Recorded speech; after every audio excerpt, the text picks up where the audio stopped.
All right, welcome to another episode of The American Dream, the only show that combats negative media, not owned by a network, commercial-free, no scripts or teleprompters.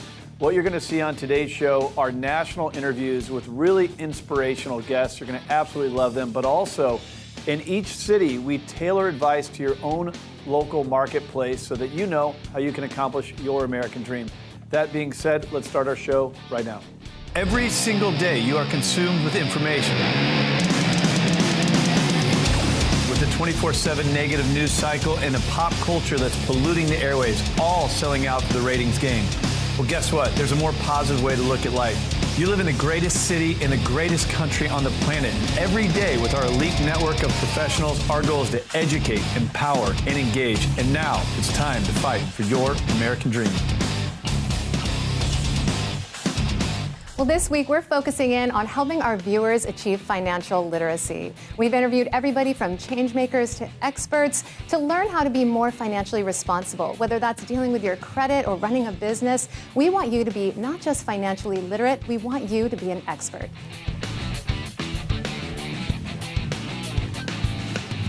All right, welcome back to The American Dream. This gentleman, known him for many years, recently wrote Led to Gold, a best-selling book that's helping businesses, productivity, profit, purpose.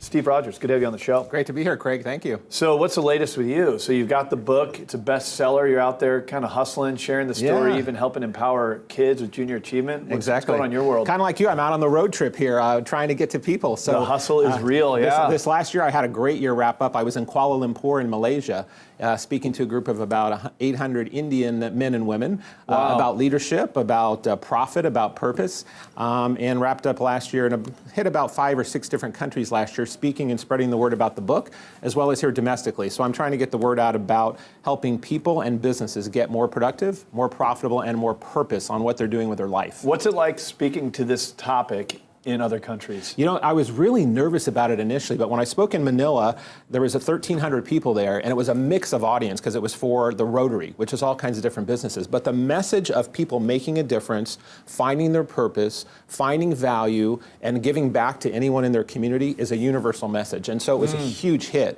And even though I'm not talking specifically about real estate or stocks or insurance or bonds, whatever it might be, I'm talking about purpose. And I find no matter what country I'm in, everyone is dying for more purpose. I agree with you. More impact, just like what you're doing. I mean, you're doing the American Dream to try and get a positive message out in the world, and that's usually people with finding their purpose and then spreading it through the world. So I'm finding it's a great message. Well, the purpose can be the great engine, right? Without a purpose, it doesn't really matter what your passion, how passionate you are. You got to have a purpose behind it. For us, it is combating negative media. Absolutely. That causes me to tie my shoes, roll up my sleeves every day. Well, it gives you the fuel in your tank that you need on the tough days, and we all have those tough days. So the passion is key, and I find that entrepreneurs that I work with, sometimes they're such in the game, and they're such in the hustle, and they're getting this stuff, and they're making the success, but they start having a little diminished light. They start becoming a little bit consumed by their business running them. So I like to get back and remind them why they started it. And if they are getting on success and they've never really attached to their purpose, I try and help them find that. And a purpose really to me is just about serving others. Okay. How do you serve others? So give me an example. I didn't mean to hijack it about me, but that's what we're doing. But give me an example of whether it's someone in other countries or here where you're helping them to identify the purpose. Share a story with me. Yeah, there's when I was at the convention in Manila, this was for the Rotary, and these are all successful men and women in business. And what I found in Manila in the Philippines is it's either extreme wealth or extreme poverty. There's not a big middle class. Sure. So these are people that with their wealth, with their influence, and with their success, they're doing things like helping build homes for the impoverished families, going into schools and helping with educational programs, helping with vaccines, because there's still polio that was there for many, many years. So these are like big deals, cleaning water. So that's talking about making a difference. In your business, it could be just things like making a purpose that your benefit programs for your employees are there to have a better life for your people. It could be having your products be organic so that they're bettering the planet. I was just at a solar convention this weekend for a company called Power who helps kind of like the Trivago for the solar industry. And their goal is to help figure out if there's a way that better energy in the world can make a difference and an impact in people's lives. Well, let me play devil's advocate. Yeah. So there's people that are probably watching saying that's all fine and dandy, you got a big heart, but another one of your P's is productivity and profit. So the purpose is your engine. It's the gasoline on the fire. Right. Talk about actually converting that into a business that generates revenue, allows you to grow, capitalize. Right. How do we roll into that? Great question. I have a daily scorecard that I use with my clients in my business. It's called my 4 Bs. Your body, your being, your bonds, and your business. And in your business, on a daily basis, if you're not working in your business and on your business with specific tasks and projects and timelines and measurable, actionable items, you're not going to move your dream forward. So I'm a big person that understands about tracking and measuring and doing what you say you're going to do and holding yourself accountable to that and having big enough dreams and goals that you can chunk them out to make a difference. You actually have a scorecard for this. Yeah, it's in my book. It's called and it's on my wall in my office. I actually check off on a daily basis. I give myself a scorecard if I have in those areas of my life moved my life forward. So I get 1 point in each category. Wow. Well, what doesn't get measured doesn't get done. Absolutely. Right? Yeah. So exactly. Led to Gold, best-selling book, Steve Rodgers, traveling the planet, giving this message out also to Junior Achievement. You're helping kids. Cool it's my new passion. I have to tell you that a friend of mine that I met after writing the book, he wanted to meet Brian Tracy. And Brian Tracy is a great global speaker, writer, author. He's done about 80 books right now. And he did the forward in my book for me. So he was in the signing line of me doing an author signing book, and I met this guy, and he's almost a billionaire. And after I met him, I did not know this at the time, and he's wanted me to sign my book, my Amazon best-selling book, and he explains who he is, and he was trying to get to Brian Tracy. Long story short, this is a guy from Canada who now is in his 70s, but as a young teenager, went through Junior Achievement, and it impacted his life. So he has created a curriculum that's called the University of Success, where he was trying to get to domestic leaders in the United States, like Jack Canfield of Chicken Soup for the Soul, Brian Tracy, Bob Proctor, Marshall Goldsmith, and wanted to get to these people. I just happened to know them, and I was instrumental in helping put this piece together. So we're now part of the University of Success, bringing these mindset, financial, and educational and entrepreneurial programs to schools in the local world, not just in San Diego, but in China. Planting the seed of the American dream. That's right. Love Absolutely. it, Steve Rodgers. Led to Gold. Hope people can check that out, learn more about what you're doing. Appreciate you coming on the show. Thank you, Craig. Always great. Thank you. All right, more of the show coming up next. Are you interested in real estate, business, entrepreneurship, or finance? Then check us out online and be sure to follow us on social media.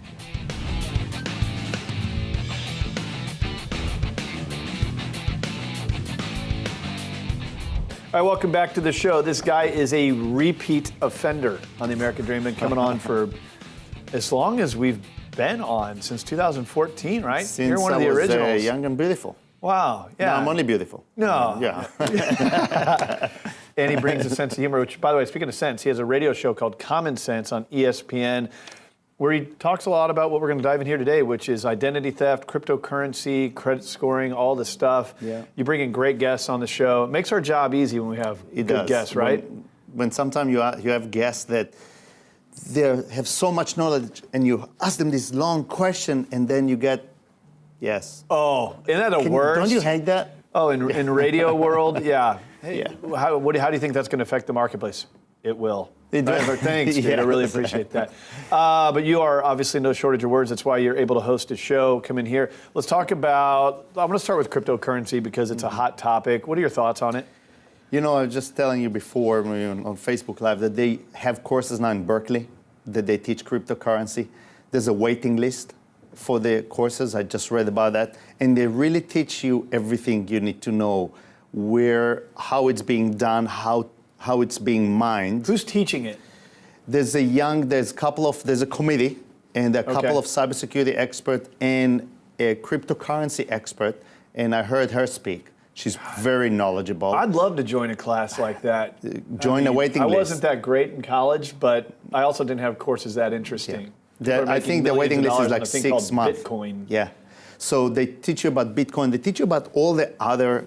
There are over 100 and over 1,200 different cryptocurrencies. Right? Yeah, people don't realize that. No, and they really teach you about what it is, how it is being mined. Obviously all those guys that go are all engineers, and really, I'm telling you, there's a 6-month waiting list, and a lot of them are very high IQ'd people that get into the class, and it all, teach you how the algorithm work, and it's very intense. Let's keep today's conversation real. So this morning, Facebook is in deep, over this whole 50 million, I think information of 50 million of its users got, was it breached, access to Trump campaign, but their stock is getting crushed over this. So I mean, it's affecting their trade. But there's so many. Okay, so I'm going to give you a total different spin on that. Yeah, right? let it rip. We knew about. I mean, it happened a few years ago, right? My question again, I'm not saying I have proof. I'm not saying anything. But my question is it calculated? Meaning, why now? Is it because you know how investors control the stock market? Sure. All right. I don't know. I'm seeing something here. I'm seeing the big guys are already going back and starting to buy Facebook stocks. Conspiracy theorist here on the American Exactly. Dream. Well, I'm not first. using those words, but that's fine if you want to call it like that. So you think, if I summed it up to make sense of it, that there's some sort of strategy here that's pushing the stock down, which allows investors to come in and buy and make their money on the way up? Again, I'm not taking responsibility of Facebook. I mean, they're going to get conversation. They're going to get slapped on the wrist a little bit. But again, a few years ago, Zuckerberg is going now to go talk to Congress and talk about it because, look, it's like the Equifax. Equifax breach was huge. The credit scoring agencies, yep. Right, and he went to the Congress. Have you heard anything about it? No. Exactly. It's funny that you say that. To me, that's way bigger of a concern than Facebook, right? Because when you're talking about the breach of Equifax, you're talking about the backbone of every individual's credit, social security, dates of birth, everything in their history of credit lines. And I'll tell you something. Refinancing, mortgage. Everything, right? Yeah. So I went in to look, what does your information, if it's stolen, what's its worth in the dark web? If it's Facebook data, or if it's PayPal, or if it's your total identity. So let me give you some pricing, and I'm not going to tell you where you can find where to buy it on the dark web. Okay, you can just buy it on the dark web. Absolutely. That's terrifying. Yeah, and you can get warranty on certain things. If you buy stolen credit cards, you can get warranty that they work. If not, you get your money back. But let's not get into that. You can you're into it. You're neck deep. You can go online and buy this stuff. Oh, absolutely. Facebook data. If your Facebook personality has been hacked, it'll cost me between $5 and $6 to buy your data, your Facebook on the dark web. My Facebook account did get hacked last year by a troll. I remember that. Yeah, hijacked the account. We had to go up the ladder at Facebook, private investigators. I mean, we were pretty serious. So imagine how much it costs you. So I pay for it on the dark web between $5 and $6. Compare that to PayPal. If your PayPal account has been hacked, it's worth about $250 on the dark web.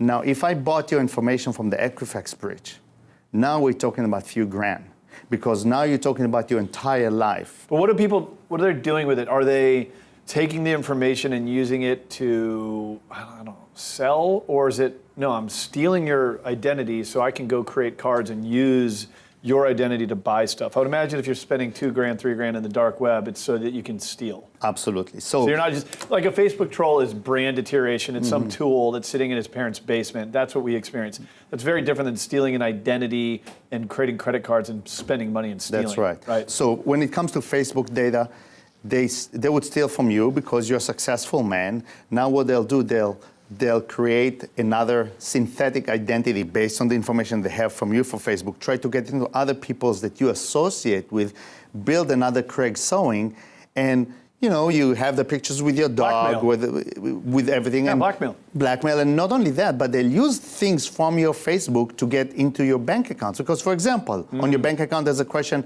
my favorite dog, is a security question. Now they know your Facebook page, and now they know the name of your dog, and now they got that. Yeah. So, wow. So it's really sophisticated. It's not just I got to wrap up here. For those Okay. of you tuning in on Facebook Live, we'll go a little bit longer, but for the show that you're watching at home, we got to wrap it up real quick in 20 seconds. What is one piece of advice you would give to people to protect themselves? Check your credit on a regular basis. If you can do it, first of all, for sure, get it for free. Annualcreditreport.com, it's for free. Okay. Annual Credit Report, it's for free. Go check it, see what's there. You never know. Let me do this. For those of you watching on cable across the country, if you want to email me directly and you have questions about your credit, you want to get a free credit report, or if you have a score below 800 and you want to get your scores up, Eran can help you. He'll chat with you. Email me directly, craig@craigsewing.com, email me. If you're watching on Facebook Live, send me a direct message. I'll be happy to make that And connection. we've gotten tons of those. Yeah, it's great. Those, a lot of people have been reaching out. Yeah. I connect them to you. You give them some free advice, and maybe you help them above and beyond that if they need it. But Eran Sinai, credit expert, thank you so much for coming on the American Dream. Thank you for having me.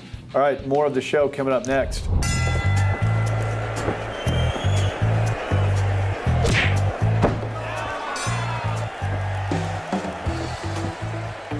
We have a winner!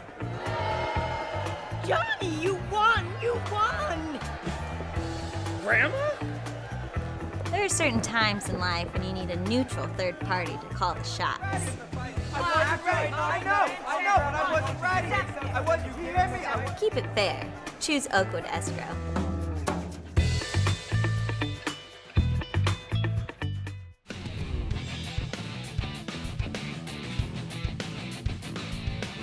All right, welcome back to the American Dream. We're going to focus on America's finest city. Joining us on the show in studio, the #1 realtor in downtown and Little Italy. He's become a great friend of the show. Chad Dannecker joins us on the American Dream. What's up, man? Always happy to be here. Thanks, Craig. We love having you here because it's one of the most fun things we talk about. The coolest city on the planet, and you're the expert down there. So, downtown, Little Italy, surrounding areas, you guys are doing big things in real estate, but I always love having you on the show because we learn these things that nobody else seems to know about yet. So what's new in downtown Little Italy? So I love Little Italy, amazing area. Best. Definitely fortunate to be there. But if you talk about what's new, Piazza della Famiglia. So they just opened up. It's a 10,000 square foot public space, which is right in the heart of Little Italy. So we're India and Date Cross. So everybody that knows Little Italy drives one way up India Street. Right, yeah. And before you get to the Gateway sign, Yep. the street right before that is Date. Okay. So this has been under construction for 2 years. And what's really cool is it's a 10,000 square foot piazza that's no vehicles, right? So what does this mean? First of all, I don't even know what piazza means. I mean, Plaza. Think of a plaza. Okay, so like in Italian. So piazza is This is why we Italian. bring you on the plaza show. would be Spanish, which is the adopted word we have in English. Okay, of the family. So plaza of the family, I'm assuming? Yeah, family plaza. So think Cool. of it as a family gathering place. What an awesome thing to put in Little Italy. It's amazing. Which is already cool for the restaurants and the social scene, but now they're creating some sort of recreational, I mean, what's going on in there? So I think what it's all about, really, like city living and metropolitan living is all about public gathering spaces. Sure. So it's an amazing public gathering space, unlike India Street where you've got cars going by the whole time. No cars, right? Mm-hmm. Beautiful lighting, very nice landscaping, seasonal banners that will, with Christmas, it'll be Christmas. With the fall, you'll have kind of the Halloween fall type pumpkin type thing going on. Also, what's really cool is just more outdoor seating with umbrellas. Also, they did a beautiful landmark fountain, which is really cool. It's just a very serene, nice setting. It feels like you're in an urban village in Italy. Is there anything within it, or is it just this is a good place to kind of hang out, chill on a Saturday, Sunday, and here's India Street and all the restaurants? Is there anything being built out within there as far as restaurants, coffee shops, anything like that, or is it just kind of a place to stroll around and chill? No, great question. So it's a swing space, right? So there's a stage. So a temporary stage that they can put up for events and then outdoor seating that they'll have. But then also, there's a couple restaurants going on. So there's a really cool restaurant. It's called the Food Hall. So think of like a foodie type courtyard place, like what we did in Liberty Station. Yep. So that was a big hit in Liberty Station. So now that's coming to Little Italy. And what I think that's nice about that is for all the people that work down there, not everybody has time to go do an hour and a half sit down meal and spend $25 on lunch. So it's nice they've got that concept going. And actually Sam, the cooking guy, is going to have one of the little food stalls, which will be fun. He's doing not tacos, which is taco-like concepts with fillings that are completely different. So Really? like a meatball type taco, or he had some salmon concoctions that he was Sounds doing. amazing. So just some different things, but again, very similar to awesome, man. what has been a success in the Liberty Market. Little Italy is already, in my opinion, one of the coolest areas of San Diego, and they're just doing things right. It seems like they're making strategic decisions that are good for the public, that ultimately can be good for the real estate down there as well, which is you specialize in. You're on Kettner. You have office space there, correct? Correct. Kettner? Correct. Tell us about the real estate market. So Little Italy market is, on fire as usual. Yeah. But what's cool about the Little Italy market is people have access to it. So when I say that, there's only 20 properties on the market right now. There's 13 pendings. Year to date, we've sold. There's 39 properties already sold. But what I love about Little Italy is the average sales price is $512,500. So Still. that's below the average San Diego or the median San Diego home price. So It can't stick so people around that have low, though. access. Well, you've got to remember with Little Italy, you've got, one bedrooms in the, 600 square foot range. Sure. And the 2 bedrooms, most of them, or even the townhomes are maxing out at maybe 1,700 square feet. So Wow. they're smaller properties, but you don't need cars, right? You don't need a ton of space because Yep. you've got this amazing neighborhood that really is your amenity. Yeah, exactly. You're doing it for the lifestyle and the location. Before I let you go, so you've been big on this Pacific Gate project. New things happening there? Oh, amazing. Love it. Love it. Yeah, I spent a good 2 hours there 3 days ago. We had our first 3 closings at Pacific Gate. They just started closings. Wow. The building's beautiful, absolutely stunning.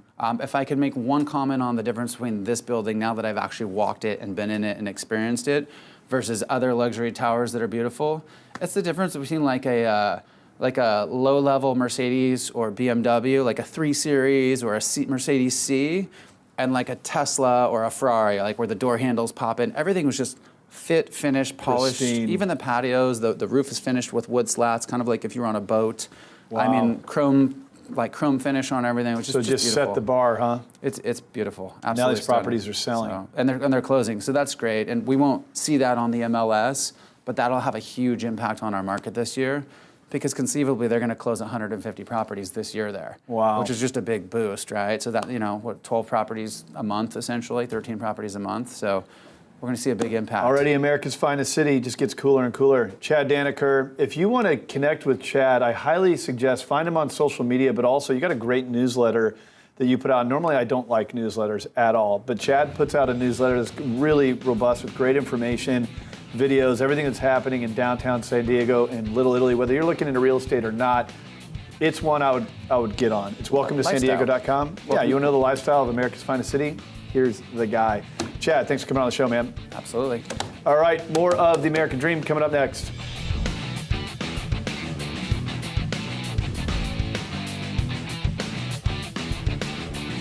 One of our favorite guests on the American Dream joins us from time to time. It's tough to get you out of the private sector and into this studio. You're helping businesses grow. The Stash at Jenks. Good to have you on the show, man. Hey, good to see you, Craig. How are you? I'm good. What's the latest and greatest with you? Last time we were on, we were talking about your book. Yeah. A lot of good stuff happening there, but bring us up to speed.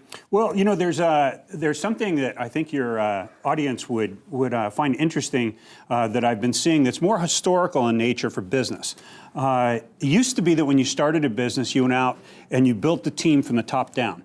Okay. So you went out, you got a great project manager, you got a great senior executive, maybe someone with experience who had done it before, and you let them build out the team. Okay. That's changing. And there's a very distinct reason it's changing. In the 1990s, we talked about what was going to happen when you had all this data collected and you didn't need all the management worker bees. Sure. And we're starting to see that happen now, where lower level supervisors can watch supply chain, production, inventory, and sales all from one place. Gotcha. So technological advances have created a disruption and a shift in how it works. Right. So what's happening now, when the administration has put in, the tax breaks and they're putting people back to work, there's a lot more people, if you believe the stats, a lot more people working than ever before. Yep. What's working is, and it's a great thing to see, is skilled labor, hourly labor, line supervisors. Those kind of people are finding jobs, but there's a challenge. And the challenge is that the senior management people, in say the 100,000 to 200,000 wage bracket, we're not seeing those people going back to work right now. Isn't that bracket the first to be at risk, though? That mid-level management? Well, the challenge with that Especially bracket now? is they pay a lot of taxes and they have higher disposable incomes. So when we look at what we anticipate the tax advantage is going to be when you pay people more money, it's going to be really interesting to see how long it takes to get that channel of people back to work. So you've kind of described the overall marketplace. I want to create some connectivity with our audience. Give me an example of something that you've seen. I know you do a lot of consulting. Right. Try and give me an example of something that you've seen firsthand that illustrates this. Well, when you look at the manufacturing sector in particular, okay. Manufacturing, the good thing about manufacturing is it employs a lot of people. And it used to be that we had someone who watched the assembly worker, we had someone who watched supply chain and had to interact with supply chain. We watched inventory because we're always regulating that for our balance sheet purposes, and then we had to connect sales to it. Now, if you look at simple production, one person can do all of that in one place. Because of technology. Because of technology and because of the data sorts that are available today. So it's really a change in history in how we run businesses. Absolutely. Now, you mentioned employment numbers are improving if you believe the numbers, which I tend to. What you're describing are things that would maybe make employment less important, right? More technological advancements, computers, technology, numbers, data. So what do you think what kind of impact do you think this is going to have on society as we move in that direction? Less people employed? Is there going to be a gap between upper class and lower class? The loss of the middle class? What do you think happens? I think that the upper middle side will be most affected by this, but I think that you're going to upper middle side. Okay. Yeah, the upper middle class of worker I'm talking about, not sociologically. I think you're going to see a reduction in the need for higher level management than we have in the past, simply because at a lower level we can manage from supply chain to customer. God, we were talking about this earlier with the real estate market and some of the disruption happening there. Right. There's businesses that are coming out that are on the cloud and essentially eliminating the broker. Right. I mean, so you're seeing that in different sectors, and we were just talking about it earlier in the show. Yeah. So where do you think we'll be in a year from now, Ed? I think you will see that part of the market come back a little bit, but I think you're going to see people rethinking MBA programs, programs that push you into that upper end of management right out of school. I think you might see some rethinking of that, and I also think you're going to see great opportunities for technically skilled labor coming into the marketplace in all facets. Before I let you go, we have to do our ritual here, the stash bash. Yes. Okay, we absolutely can't let Facebook off the hook. You know, we had breaking news last time you and I were together. Yep. When I predicted, using LinkedIn as my model at that point in time, that the information on LinkedIn is not sacrosanct, it's not vetted, it's wide open information. You interpret it as you will, but I actually saw people in business making decisions about hiring decisions looking at a LinkedIn profile. I said, no, you and I talked about that. Now Facebook's coming to the forefront. And I think what Zuckerberg did is he found some beans and he threw them in the ground. And things started to grow. Yep. And I don't know that the experience matches up with where this company's going and the unintentional consequences that are happening as a result. But I would give Zuckerberg, if I was coaching him, I'd give him one piece of advice. There's a great deal of difference between well said and well done.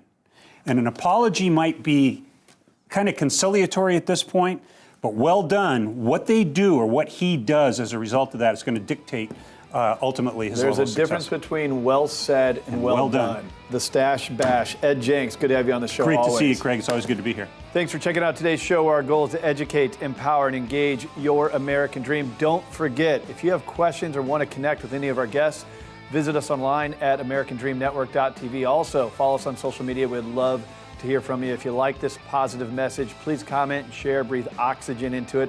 We'll see you on the next show. In the meantime, cheers to your American dream.